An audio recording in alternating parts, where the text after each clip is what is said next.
Welcome to the Foster Friendly Podcast, where we come together to make a difference in the lives of children in foster care and the families who care for them. Foster Friendly communities are part of a nationwide movement by America's Kids Belong that helps people from all walks of life take action and help kids and families thrive. You'll hear from former foster youth, foster and adoptive parents, social workers, faith and business leaders, and other experts on how to engage in meaningful ways. Our hosts Brian, Travis, and Courtney explore inspiring stories of everyday people making a difference in foster care where they live and work.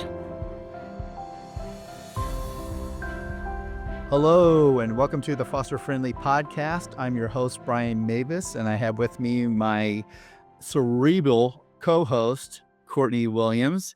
And Courtney, this podcast is going to be airing in May, and May is Foster Care Awareness Month. And because of that, we were wanting to have some particularly inspiring guests during this month. And today is the first of our interviews with the May slate of guests. And we have Peter Mutabazi with us today. And if any of you are kind of familiar with the foster care world, you might be already familiar with Peter through his Instagram profile, or he was in I think People Magazine a few years ago, kind of really shot him up into people being aware of who he is and what he does. And he's got a really unique story. And so, Peter, welcome. We're so glad to have you joining us today. Well, thank you, Brian and Courtney, for having me. Truly a joy that you could, make our kids seen and heard and through telling our stories. And so thank you. Yes, thank you. And you have an accent. And so people who may not know who you are are trying to locate where that accent is from. So Courtney, why don't you explore that a little bit? Yeah, so Peter's originally from Uganda and ran away from home, an abusive home at the age 10, and lived on the street for almost 5 years. Take us back to that a little bit, your years growing up in Uganda and how that shaped who you are today and even how you got into foster care. Well, absolutely. So I grew up in Uganda among the poor of the poorest. Sometimes, living in the United States, it's really hard to explain what poverty means. But think this way, that your mother cannot find food for you to eat every day, that I grew up eating one meal every other day, and we could not afford beans and potatoes. So today we had beans, and the next day we had potatoes, because we had that little that we had to spread it throughout the day. I grew up going to fetch water 3 to 4 miles away one way, and had to do it twice a day. So there wasn't any time to be a child. At the age of 4, I had to really grow up so quickly. And then at the age of 4, I began to realize that not only were poor, but my dad was abusive in every way, shape, form you could imagine. And not just to me, but to my mother as well. So for me, I had no place to feel like there was hope.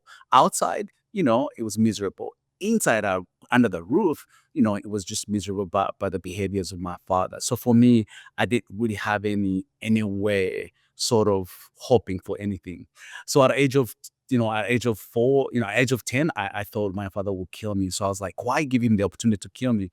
I'd rather run away and be a street kid. So that's what I did. I ran away, never been 20 miles away from my village. I went 500 kilometers away. And running away wasn't like I was looking for a future. For me, I was, in a way, like, if I die, I'd rather die in the hands of a stranger than my own father. So that's why I ran away. And became a street kid from the age of 10 until 15.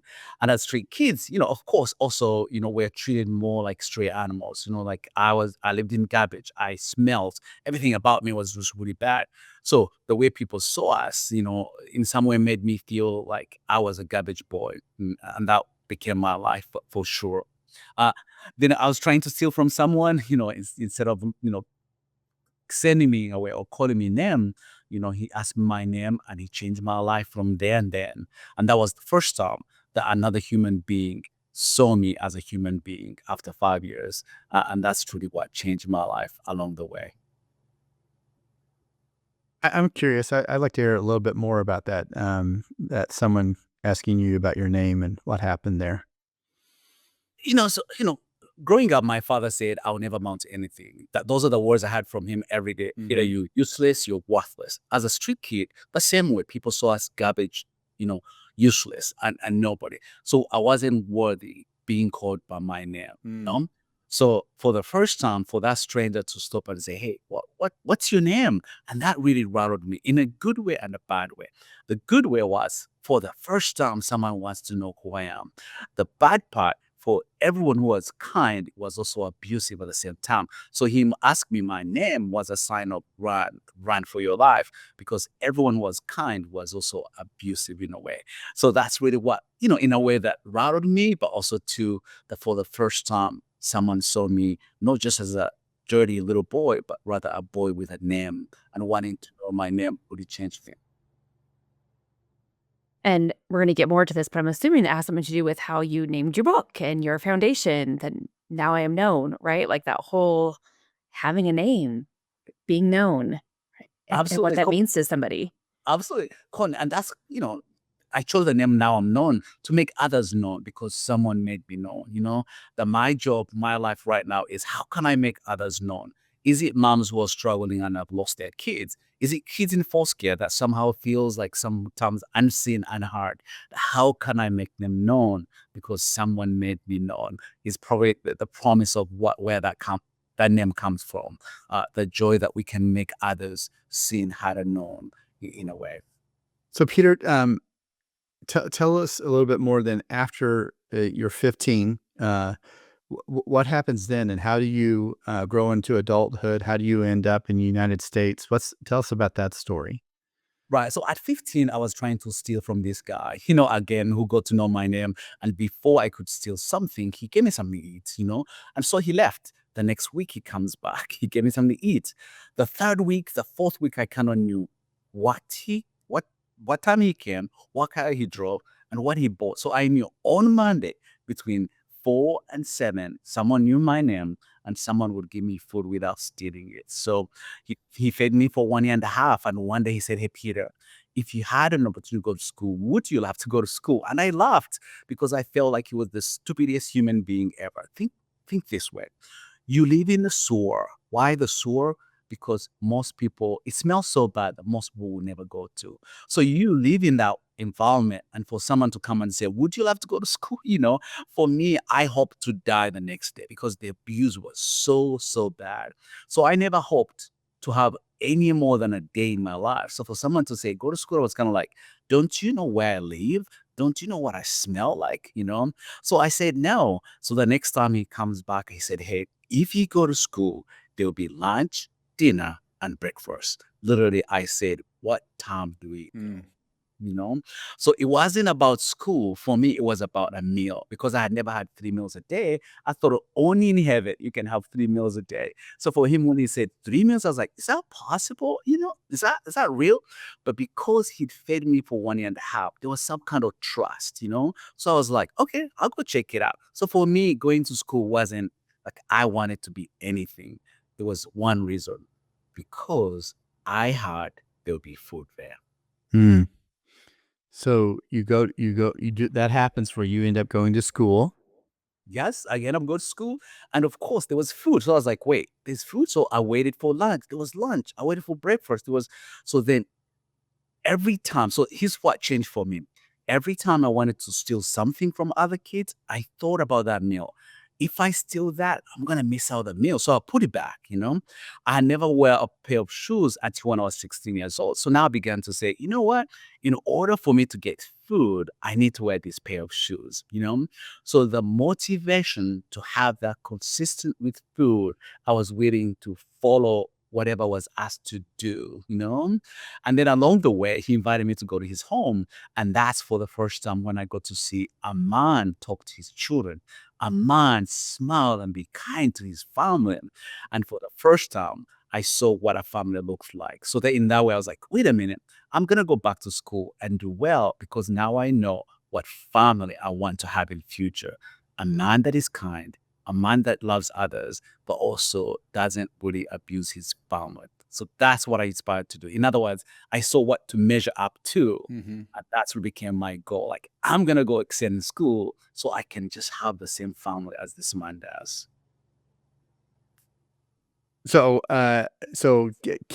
Keep going. I want to.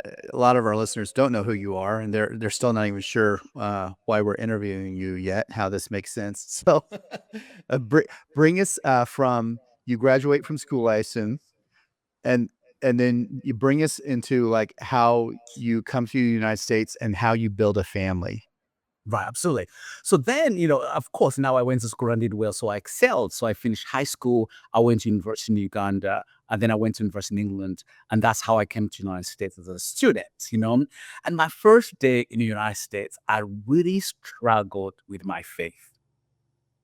Why? Because I went to dinner and then I saw how much food was thrown away. And in some way, I began to ask my question, does God love us the same way? Others can have so much to throw away, but others are dying for lack of beans. So for me, in my small words, I thought the Bible cannot be translated the same way. And that was really my struggle. But then I went back to where I was sleeping because I didn't want to go to church anymore because I felt like the Bible only is for Americans, not for Africans in some way. But for some reason, when I went back, somehow I really was rebuked by Luke 12, 48. Who much is given, much is required. And I began to really think through, like, wait a minute. Of all kids in Uganda, I can have 3 meals. Of all kids in Uganda, I can have more than one pair of shoes. Of all kids in Uganda, I can dream. So now I began to say, how can I use the opportunity of being in the United States to change a life? But I had traveled over the world. I had never seen a Black person who was adapting in Uganda or in Ethiopia. So I had this lie, like, you have to be white to Mm. be an adoptive family. You have to be a white in order to be a foster parent. But also, they were always married. I was single. So there wasn't anything really that I thought I was good enough, I was Mm. equipped, or that was qualified to be a foster parent. So for me, I went to foster care saying, hey, would you allow me to mentor teenagers? Because I thought, come on, for an hour, they can allow me. And so when I asked the social worker, like, hey, is there a way you could allow me to mentor teenagers? And the social worker said, hey, have you ever thought of being a foster dad? I was like, well, I dream about it every day, but I'm not qualified. She said, why? I said, I'm single. I didn't say the other thing. I said,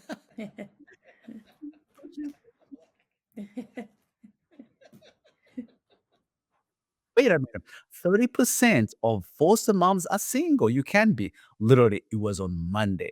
I signed up on Monday and began the classes on Thursday. Mm. 4 months later, I had my first placement. And for me, it wasn't just because I could do it. It was more of so much I have. How can I not help those who I need?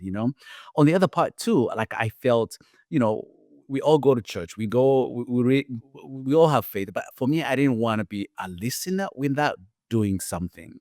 So for me, that was the only way I could be fostered out. Like I really wanted to give back, but also I wanted to do what someone had done for me, that they loved me, they cared for me, and I want to do the same as well. And that's how I became a foster dad. So since then, I've had 46 as of yesterday, 46 kids, and I've adopted 3, and I'm in the process of adopting the other 3 as well. Oh, really? Oh, that's news to me. Wow. Yeah, inspiring. Um, yeah, I read some of your People magazine interview, and you said in there, men, we have a responsibility of being in the kids' lives. Of all the kids I've fostered, I've noticed none of them have ever said, I wish we had a mom. So why what are you getting at when you say that? Why do you think men need to step up? What do you think's missing in our homes in America today, and why is this so important? Men, we are, I come from a world where I think sometimes, men are on top and women are second class citizen and children are third class citizen. And I think sometimes we miss the point of, hey, every parent has the same value, the same responsibility to our children. And I wanted to do that. I wanted to say, yes, we don't have a mom, but I'm going to play every role the mom needs to play in a kid's lives. But also, too, I realized that most of our kids have never had a dad. Their dads are upsetting their lives, and I saw how much they wanted that, like how much that meant to say, you're my dad, the pride, the joy, but also the confidence to go to school when another kid says, I'm going to tell my dad, my child to be this, do the same and say, I'll tell my dad as well. That I could see the joy, the glimpse of, what, my dad has as much responsibility as my mom does have. And that is the message that I think I wanted to share with men. Like, hey, we have the same responsibility as moms, and we play a crucial role too to our kids' lives. And when that is missing, sometimes it really causes more trauma to our children. And saying, hey, man, how can we step up to truly be there for our kids in every shape form you can imagine? Just like as any mom, as I said, my kids have never said, I wish we had a dad, because they never had one, and in a way to experience that opportunity, what an amazing way that we could change lives by just showing up for our kids as dads. Yeah, that's interesting that a lot of the kids who do come into foster care have had a mom in their life. And again, something went wrong, but that a lot of them just, they've never known a man in their life, a dad that has been there for them, a role model. So, yeah, and you read about statistics about the fatherless crisis in America, and the impact it has on kids, and it's huge. So you are unique in several ways. One, when people do foster, typically they're married. You're not. Typically, if they're single, it's a woman. The other thing that is unique in your case, at least with the kids that you've adopted, you're Black and your kids are white. And I'm curious, how what's that like? How do people perceive that? Do you get anything negative? Is it mostly positive? What about your own kids? How do they feel about it? Unpack that a little bit, because a lot of families who foster and adopt kids of a different race than them. Right. Yeah. Well, I'll begin with a positive. I think most people had never seen the reverse. We've always seen Caucasian families, like, Right. but we've never seen on the other side. So the joy to really see the difference, but also to to change the narrative. Like, hey, families can be in every shape form, but also on my side to say we African Americans and Black, we're equally responsible and can do whatever that everyone else is doing. And then on the other part is education, like really trying to show people. Sometimes people think I go to the room and there's 20 kids, and then I say, you yes, you yes. Sometimes that's why they think we get kids. And in some way we educate people like, hey, most of my kids are emergency kids. Like, they come in at 3 in the morning. Either they are coming from the hospital or from the police or from who knows where, or they just picked up, or they're at the office and there's no place to be, to truly show that the need, but also the urgency of how kids come in. Most of my kids don't know what I look like until I open that door, and they're like, oh, okay. Oh, and most of them I don't know, because I'm like, hey, I'm on my way to pick up the child, and neither do we know who's who, because I signed up for every child. I signed up to take care of every child that needs me. There's no kid who comes into foster care for holiday. Nah, they always come for a reason, and in some way, if I can truly, truly be there for every child, I gotta be willing to take every child that really works or that needs me at that moment. Yeah, the negative part is sometimes, yes, I get people who say, but why can't you, why do you have only white kids? Why can't you take Black kids? And sometimes I'm like, by the way, that's a good thing, that sometimes just because there's kids in foster care, that means maybe there's no Black kids that need to go to my home. Like, we should see it as a positive way. Like, you know what? There are no kids that Peter needs to have that have to be the same race. The other part is really for me to educate, to change the narrative. We were at Costco the other day and my kids wanted to sample the food, So the lady who was serving them told my kids, hey, you go get mom and dad, But all my kids in unison said, wait, but he's right here. What if he not? And that happens every time. Uh, And for me, in those moments, to look back and say, I'm going to be an and a way to educate this person and not make it a big deal, yeah. So for me, I said, hey, next time, do not assume. Just say, hey, are you with them or are you not? And I'll be blessed to hear you ask me that. And I'll tell you yes or no, but don't assume. Also, on the other side, I said, hey, being honest, if I was white, would you have asked that? And Mm, she said, no. And I said, why? She said, because I see those families every day here, mhm. but I never seen yours. So for me, I wanted to take that opportunity to be an educator, to be inform and some way change the narrative. And I can tell you, now every time we go to Costco, she's gonna say hello because we didn't make it of a big deal, but rather truly a joy to share and explain. The other part is, there are some who are negative, but I've been called on police like 11 times. Sheesh. But on the other side, to know like, hey, my goal is to change. My goal is to be there for the children. My goal isn't to, I don't know, please everyone.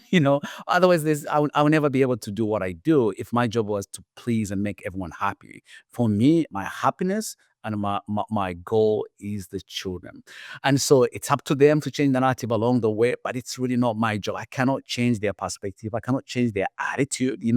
But for me to stay close to what I signed up for and what I'm all about is where I find faith, is where I find strength, is where I find the zeal and the light to do more, because that is my focus rather than what people think of me.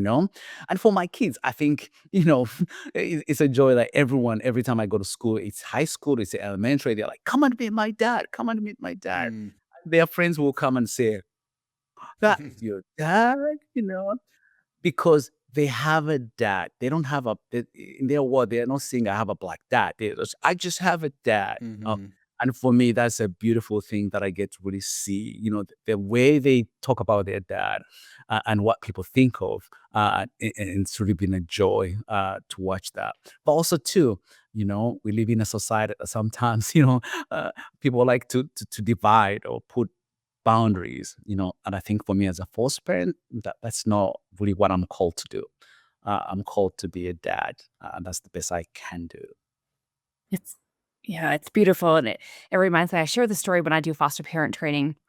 We've adopted. We have 6 adopted kids. 4 of them are Black, 2 of them are Hispanic. We are white, so we have a similar family, maybe a little opposite, but similar. And our daughter was from Congo, and the first time I ever took her out, like, we cocooned for a little bit, and then we took her out. It was my first time ever in the store with her, and she's just this cute little chubby little baby sitting there, and this guy, he was truly probably 80s, 90s, starts running towards me, and I'm like, "You first off, you shouldn't be running." And he's, like, just booking it across Walmart to come to me, and he touches my daughter's skin, and he goes, "Wow, I've never seen one of those before." And I say that story because everybody, when I say this in foster care, they stop and they're like, "Oh, he said that? How dare him?" And I tell people, like, you have to read the room a little bit. This guy was a true, genuine North Dakota old farmer who he wasn't meaning any harm by that, right? He was truly meaning it like, and he was saying, "She is absolutely beautiful." And he had tears in his eyes, and he was telling me, like, "I've truly never seen a Black baby before in this small town, North Dakota." Mm. And I could have taken that moment and been like, "How dare you?" Getting mad at him. And just I get that those divisive lines. I like how you said, you educate, and I've done that so many times where we have to educate, but we also can do it in a loving way that shows our kids we're here to be their advocate, but we're not gonna keep drawing those lines. And then, like, he like I said, he was in his 80s or 90s, so I was gonna point out his flaws and what he said, but, if it's somebody a little bit younger, I'm going to stop and I'm gonna say something, but say it out of love and out of respect for my kids and not in a harsh way, and I think you explained that really well.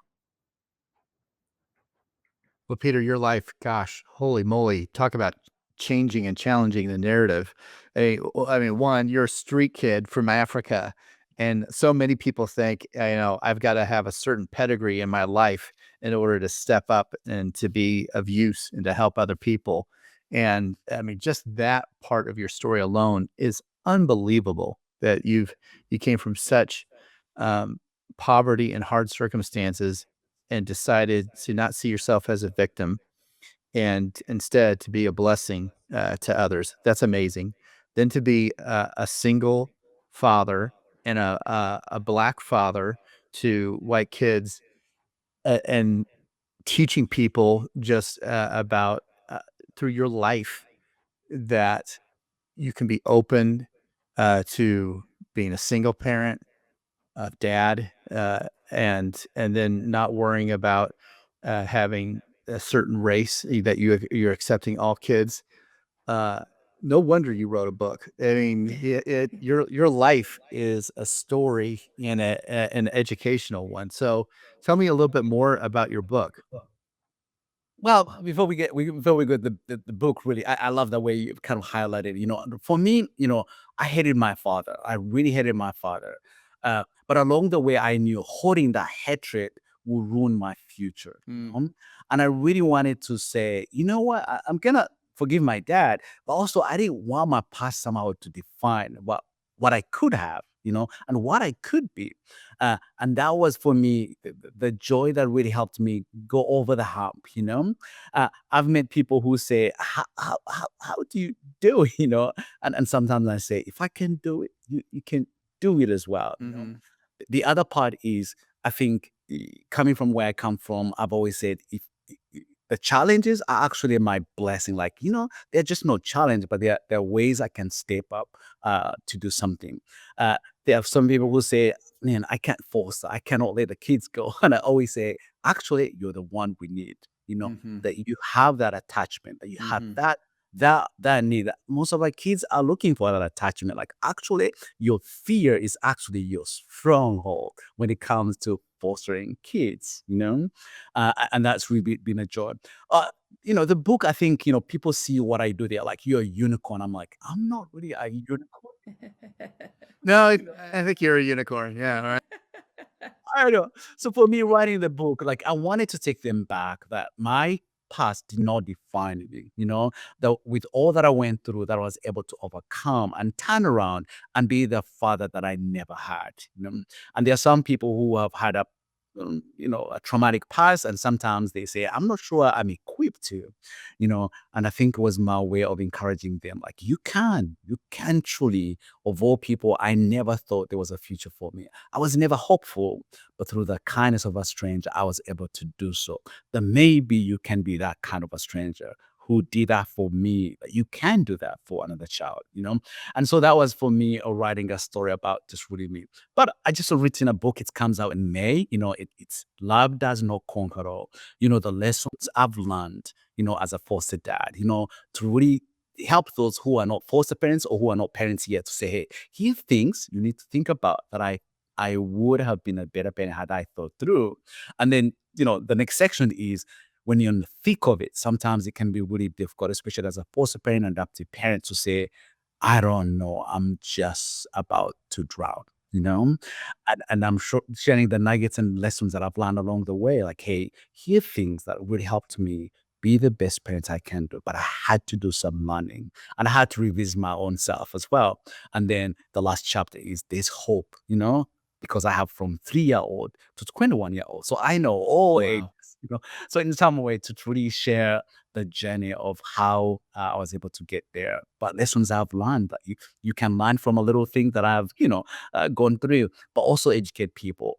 Trauma comes in different ways. And sometimes we can only understand trauma if we're willing to learn the root of it. If my kid is stealing isn't a problem at all, but it's what is it causing it? Why is my kid doing this? And investigating and asking the why, we become the best parents we can be to our kids, as well. I come from a world of education, and I've come to learn that, hey, that's the world I come from, that I should not project that towards my child. In other words, loving our children as who they are rather than who you want them to be. Yeah. So Yeah. that's Yeah. what the book. That's a great message. It is. Looking at their strengths and what they bring. Yes. So what tell us the name of that book, that the new one coming out? Love Does Not Conquer It All. Does not come. Yeah. Yep. And then you also have so that's your newest book. The first book was called Now I Am Known, and you have a foundation called that as well. Is that right? Yes. Yes, now I'm known, and now I'm known was created as a resource to help kids. I flip houses. So for me, having teenagers, I really, really saw how they valued when I took them to shop and they got their own beddings, they got their own stuff to put on their wall. And once I saw that, I was like, man, how can I make that for other kids? So I flip room covers, really, especially teenagers. I get to really give them an opportunity to choose what you want, how you want it, and what paint you want in your room to just make it really special for them for the first time that they get to make the choice of what they want to their room and how it should look like. And giving that sense of belonging. I mean, that alone, yeah, making those choices, like you said, they often have never had that before. Yeah, what a beautiful picture. I would love to hear, as it's National Foster Care Month, like what's your encouragement to those that are already fostering, and then what's your encouragement to those that are like, hey, I've been thinking about this, but I'm not there yet.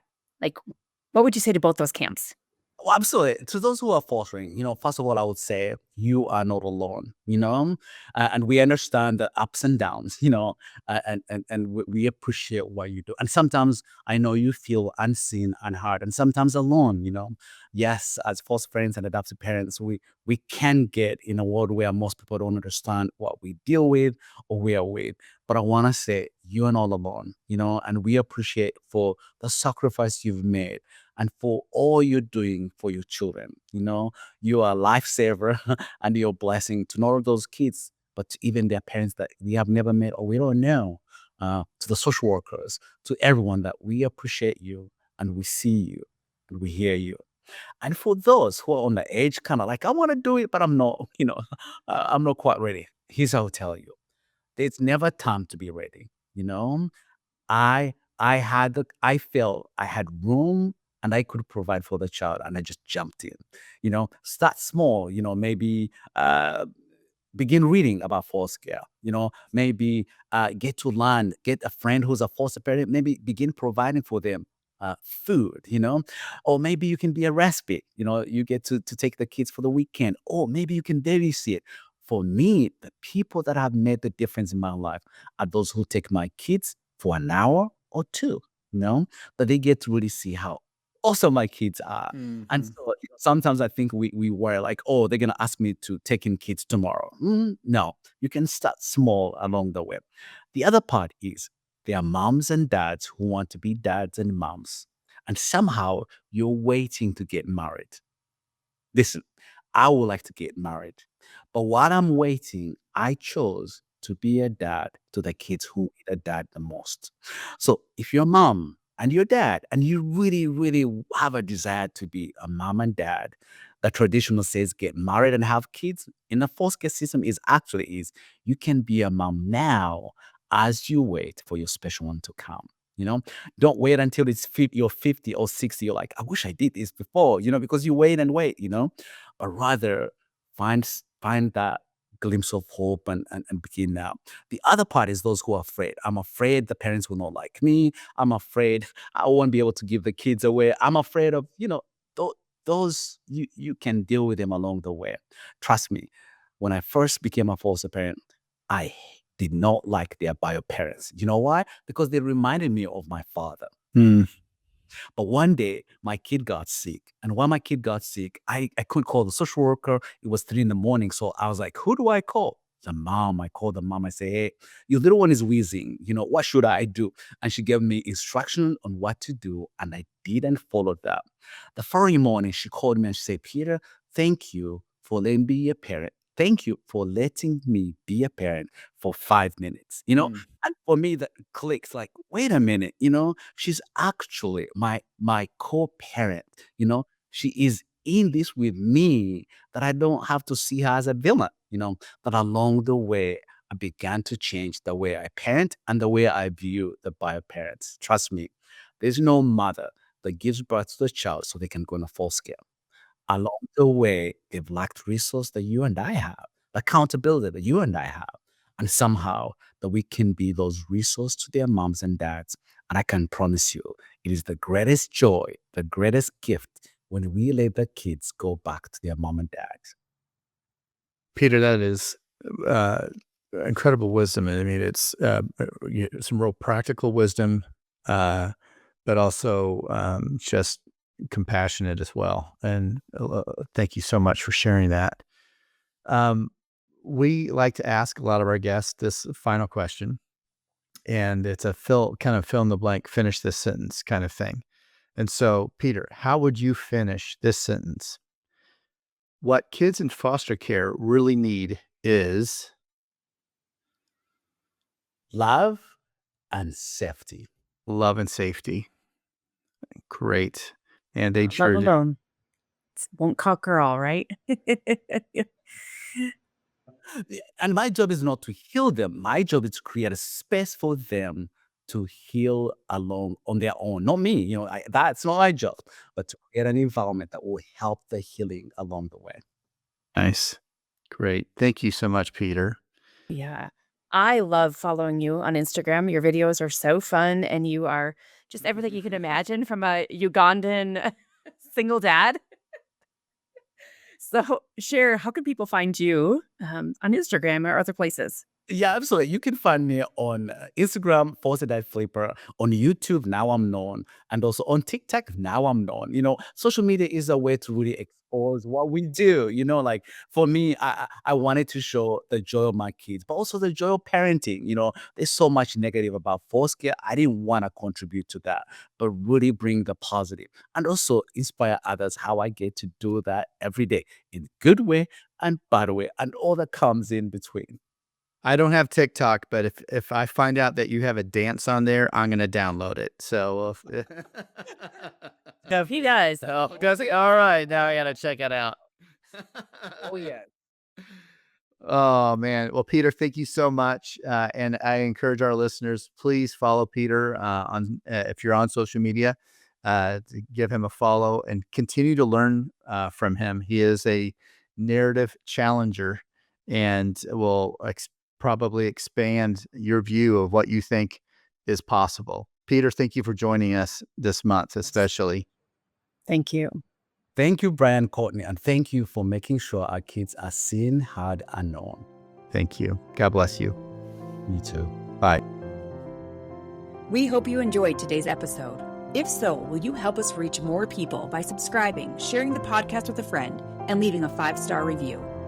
If you've been inspired by what you've heard today and want to learn more of how you can make a difference for kids in foster care and the foster families where you live, visit americaskidsbelong.org. We depend on individual donors to fund our work. We'd be grateful if you would consider joining us as a monthly donor. Visit americaskidsbelong.org to make your tax-deductible donation. Thank you. Together, we can ensure a family for every child in foster care and a foster-friendly community to ensure every foster family feels loved and supported.